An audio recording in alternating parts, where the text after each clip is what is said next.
grilled chili scallops, tahong, at oyster, yan nga ang food trip dito sa Grill and Bite Seafood sa Davilan Food Park. Isa nga ito sa mga pinipilahang pagkain dito sa Davilan dahil bukod sa affordable na 12 to 20 pesos nga lang per order, ay talaga namang napakasarap ng kanilang flavors. Tignan nyo kung gaano ka-cheesy. Ayan. Then start with scallops sa pinakamaliit. Okay? Hindi na tayo mag-chopstick pat. May ibang flavor. Sobrang spicy ng garlic. Pero okay. Okay siya.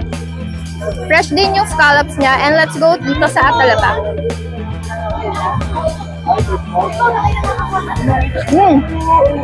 Okay yung flavor niya. Lasang-lasa yung garlic and sobrang cheesy. Grabe.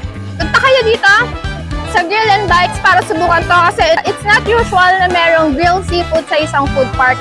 And last natin, itong talaba. Talaba, real talaba yan. Tingnan natin to. Look, so creamy. Let's give it a shot. Sobrang creamy. Pero maanghang, meron din silang chili garlic, pero grabe, ang creamy niya. Ang sarap, ang sarap. Good. Kaya punta na rin kayo dito.